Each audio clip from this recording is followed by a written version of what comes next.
Guys, so I've said this before. If I have notes, I even got a highlighter out. Like, I got a highlighter out. Haven't used one of those in forever. That means this video is going to be good. It is new equipment time. It is January. It is the golfer's Christmas because that is when all the new equipment, we're going to start hearing a lot of equipment. We'll see some in the summer as well, but it is time to start getting in and having our inner golf nerd come out. Today, we are going to break down, I think, probably one of the more anticipated releases of the year, and I'll talk more about that and why, but that's going to be the new TaylorMade driver. So I'll go all into those and those specs. And guys, if you're interested in getting fit, you can get fit here at the Missile Performance Center. I will link that down below. Come check everything out as it's getting released, and we have excellent fitters, top 100 fitters in the country, so come check it out.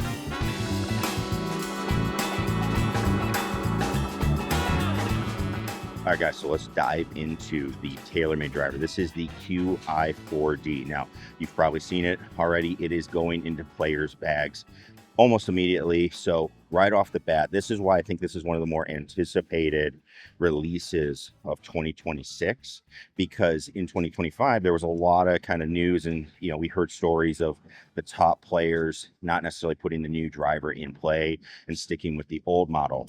It's great news for TaylorMade that you're having your top players put this club into play almost immediately. So right away, that is a very good sign in what the club does. That is something too. We had a fitting event here with TaylorMade. So the people that actually design and R&D the club were here talking to us about. So if I had to say there was a theme with this driver, what I'd heard when we were talking with the R&D, and then also in my experience swinging it, is how can we make the club and how can we make the player swing the golf club faster? That is the number one goal that we have with this driver. What does that mean for us as a player? Well, one, we need to have materials that allow for speed. We also need to have good design and aerodynamics to the club head so that you can pick up speed as you're swinging it. If you swing it faster, you hit it the same way as you did your old driver, but you're swinging it faster, ball's going to go farther, you're going to hit the ball farther with faster speeds, all that good stuff. So that is definitely a theme, and we'll show you throughout the models and the heads what they're looking at. Now, let's just talk about the name a little bit, because I think that has some significance. Obviously, we have the QI again. TaylorMade typically doesn't go more than 2 cycles with their names. If you think about it, Sim, and then they have the Sim 2, right? Stealth 2. We have the QI10, QI35. We now have the 4D. So we're into a third cycle with this name. And the 4D basically means the 4 different, I guess you call them pillars, of how you have a high performing driver, or what TaylorMade would like to see when you are putting together a driver that is going to perform the best for you. So what are those 4 pillars? It's going to be the face, it's going to be the shaft, it's going to be fitting, and it's going to be the head, and that's the head shape. So we'll go through and break all of those things down right now. So first off, let's talk about the face. What do they mean with the face? Well, first off, we still have a carbon face. Why do we have a carbon face? TaylorMade loves carbon because carbon equals speed. So having a faster face, that's what they want. Get the ball to travel faster. If some people like that, some people don't, it's still going to be here. Carbon seems like it's going to be here to stay as we're going through this. Now, a couple things that they've done in their manufacturing process, they've actually done a little bit of work. They've been able to refine the process where they can actually get their roll of the face, and they can get an 8-degree roll on the club face, and they can actually make it more consistent. Now, what does that mean for you as the player? That's a little bit technical. Well, what it means is we can actually make across the face a lot more consistent for the player, having less variance in what we're going to see. And we can actually get the ball to go farther, even if you're not hitting it in the center of the face. All right, so let's break down, what do I mean by that? What does it mean if you've got a roll and you're trying to maximize that? What can that do for you? Well, if we're making a more roll on the face, or we're making a better face, and tough to see, but you can actually kind of see it a little bit if you look really close. I've got the 35 here, I've got the QI4D here. When you typically hit the ball on the top of a driver, in the QI35, you typically hit low spin. So what you would see is, on a normal drive, you would see something around 1700 RPMs when you would hit it on the top of the face. Now, if you hit it on the bottom of the face, you would see about 3,000 on average. Now, this is just kind of some general robot numbers, but you would see about 3,000 on the spin rate. So hit it on the bottom of the face, it's going to spin more. Hit it on the top, it's going to spin less. You can kind of hit these like hot, really hot balls that are uncontrollable, or you hit these short spinning ones that go and they don't go as far as you want. Now, in the 4D, because of the design of the face, what we're seeing is 1900 if you hit it on the top. So not as much as this heater, hey, it's going and it's going a lot farther and fast and out of control that you would normally see. But also on the bottom of the face, you're going to see 2,700 RPM. So it's not ramping up that spin nearly as much. So you have a difference between 1,300 RPMs across the face versus 800 RPMs. And that might not seem like a big difference, 500 RPMs, but that can mean a lot when you're trying to cover a hazard, or you're trying to have a ball that doesn't go through a fairway, or it just doesn't get out of control going one direction. That can mean a lot as you're going through the process. So trying to tighten things up across the face. We talked about this last year. I think that is a big frontier that we are going to see in golf club design, is how do we tighten up? We all know if we hit it in the center, we get great performance, but what happens when we do not hit it in the center? Can we make that performance great as well? Now, the second pillar is going to be the shaft. And I think this is actually really interesting from TaylorMade. We have a brand new shaft that TaylorMade is actually internally designed with the idea of, hey, we want to bring this internal design where we have some control over what goes on with the shaft. But also, in my opinion, I think it's a smart move because we know kind of the economic climate we're in with tariffs and things like that. So if we can bring some of that design in-house and not necessarily going overseas and getting shafts that get imported, things like that, that can help control some of the costs. And again, we don't want to see prices that are passed on to the consumer and have these drivers keep going up and up and up if we can help it. So they have what's called the React shaft, and there's going to be a red, a blue, and a white model. So if you're familiar with, let's say, the Ventus line of shafts, very similar in ideas. You're going to have that red shaft that is going to be, in theory, it's going to be for somebody. A lot of people would think, hey, it's somebody that needs more spin. I actually will talk a little bit more about in the fitting. That's not necessarily what they're going to say, but you have the blue, and then you have that black shaft or the white shaft that you're going to see that is a little bit more high speed, trying to bring maybe some spin down as you go through it. So we do expect to see that React shaft. That's going to be kind of the stock offering that they go through. Variety of flexes, a variety of weights that you will see, just like any other shaft that you're going to see. You're going to hear a lot about that shaft, and we will do a separate video on it because I think it's interesting enough to see what is going on and what they kind of think with the whole fitting process. Now, let's get into that third pillar, fitting.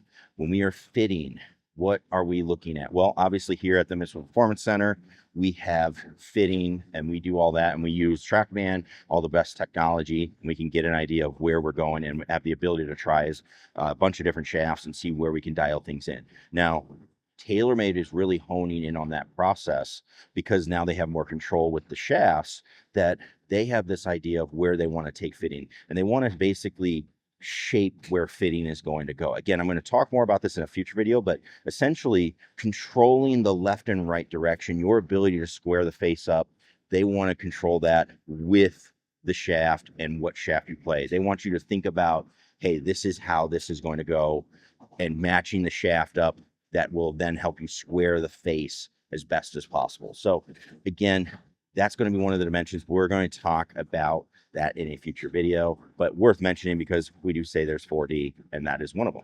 All right, guys, so this is what you're here for. You're here because you want to know all about the Qi4D, all the different models, the specs, things like that. So let's start diving into them. So with the Qi4D, Qi35, we had the LS, you had the Max, you had the Core head. They did have a Max Light head. Not going to see much different in the lineup from the Qi35 to the Qi4D. Where you will see differences is with the different heads. All right, so we'll point out a couple of things that are interesting when you go through this, but we do have the Core head in the Qi35. We have the Core head here in the 4D. When we are looking at it, different weighting, that's going to be the biggest thing that you notice. So in the Core head, we had two weights on the Qi35. We had one up by the face, one in the back, and these were interchangeable where you could, hey, I'm going to adjust where I want the ball speed to be. If I put the weight in the front, I get more ball speed. If I put the weight in the back, I get a little, maybe less ball speed, but I can actually get a little more spin and a little bit more forgiveness with this driver. Now, interesting enough, you didn't have a ton of lateral control with this driver. You could do it with the tuning sleeve and then again the shaft, but you didn't have a lot of weighting options to try to open or close the face too much. That has changed with the 4D.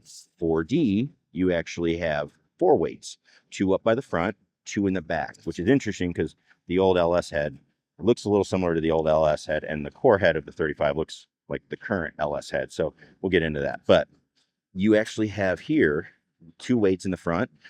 Standard weights are going to be 4 grams in the front, 9 in the back, but you have some options to change this. And I could put the weights up at the front, bring that ball speed up, bring that spin rate down. I also have some ability though here to start like rotating the weights. I can put a heavy weight over on the toe or the heel, kind of move it. And then I have a little bit of control how I'm going to square up this driver. I think this is a good move because when we're looking at who the core head is going to be for, which is going to be mainly the masses, you're probably going to need some ability to promote maybe a closing face or an opening face more than maybe you see in like the LS has. So I think it's a good move, giving a little bit of that adjustability, but also some of that, hey, maybe I want to put a weight up at the front, try to, get some of the ball speed up, but I don't want to put all of it up at the front because now I've given up some forgiveness. And again, I don't have any lateral control. So that is the big thing that you're going to see. What you're going to notice with these drivers, the big thing that TaylorMade did is this driver much deeper in the back, and it's very flat. If you hold it up, you'll see it's very flat as it goes. It's just kind of gradually tapering off.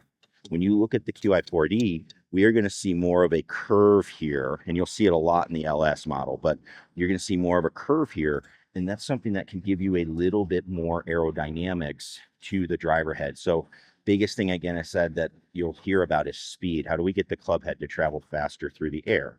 Well, this driver on a robot, they see about a 1.2 mile per hour increase over last year's Qi35.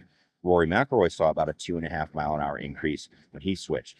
That is an interesting fact because Rory's pretty maxed out. And for him to see some more speed, that's actually an encouraging fact that you see with this driver.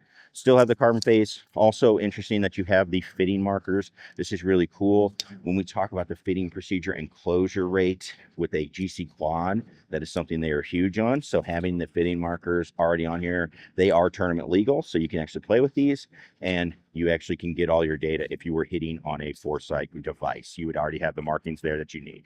All right, so let's go to the LS model. So low spin model. I think this is one, I think the core head's still where people are going to go, but this LS model, I think, becomes a little bit better. So again, they basically took the weighting system with the core head and put it into the 4D, and they took the old LS weighting system and put it in the core head of the current driver. I think that's interesting. That tells maybe a little bit about what they were trying to do. You had this LS model where you had this triangle weighting.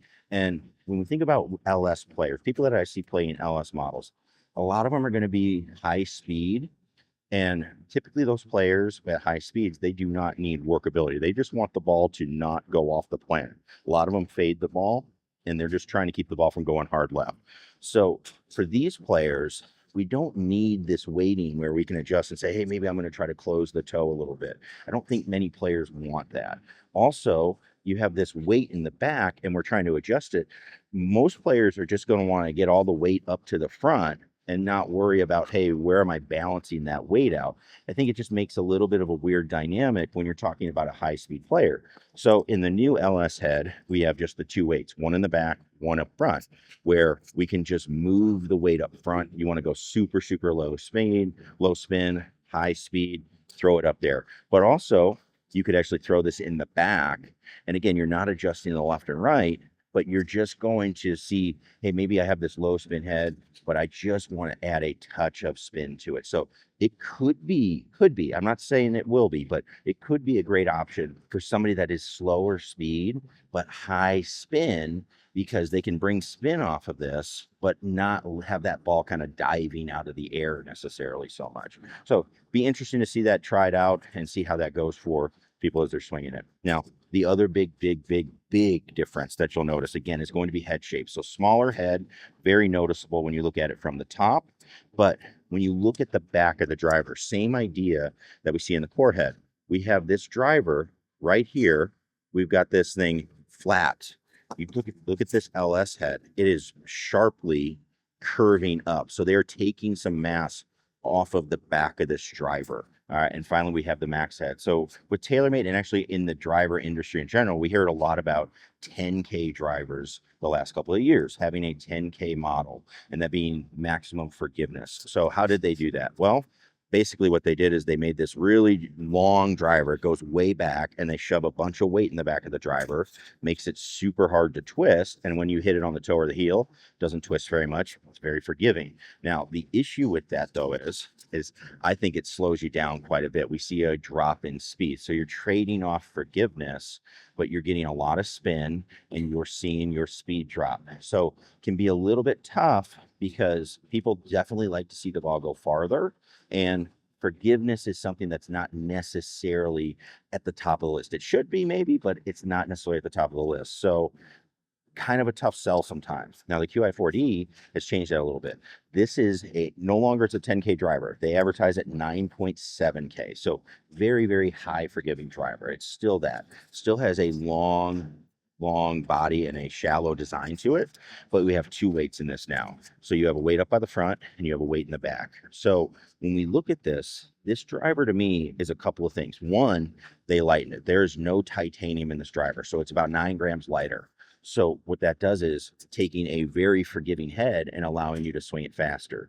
That kind of clues in that, hey, maybe last year's driver was a little bit slower than they would like.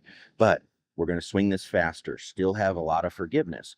But the thing that's interesting to me is because you have the two weights, one at the face, one at the back, we now have the ability maybe to take spin off the golf ball. So it's still going to be a very forgiving driver. But if I move the weight up, and I can get some spin off, I think it's an interesting try for your better players. Hey, can I maybe get a little bit more forgiveness, but not have to sacrifice so much speed? I think that's an interesting thing that we'll see as we try more of these drivers out. Now, guys, what are my thoughts on the driver? So I did get the chance to hit them. I hit them at our TaylorMade fitting event and have been trying them out here. So I will be the first to admit, never really been a massive fan of TaylorMade drivers, especially in recent years. This driver, I would give it a really, really good rating. I don't know what scale I would put on it, but it is definitely one that is worth a try. And obviously, this is going to depend on every player. Everybody should try everything, in my opinion. But the things that I like about it, the sound of this driver, it sounds a lot better. It's a lot brighter. It doesn't sound as, clicky or like a block of wood type of sound to it.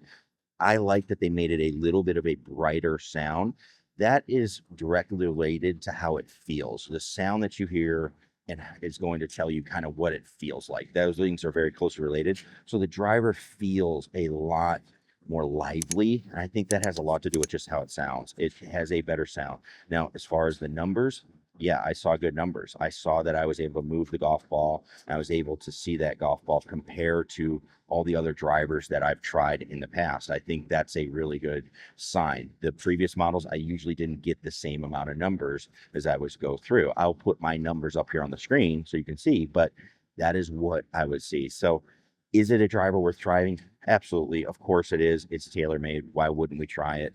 It's a driver that I think has seen a lot of improvements from not only just an aesthetic look, but I like what they did. I feel like they did a good job of looking at a past driver, saying, hey, maybe we can make that better. We could have done this or did that. And they actually did it. And I kudos to them because not a lot of companies will do that. So really impressed by that. And then again, the whole fitting with shafts, the new React shaft and the fitting process, which we will talk about in upcoming videos, I find extremely interesting as well. And that's going to be deserving of its own video. So make sure you click that subscribe button and I will link all the information down below.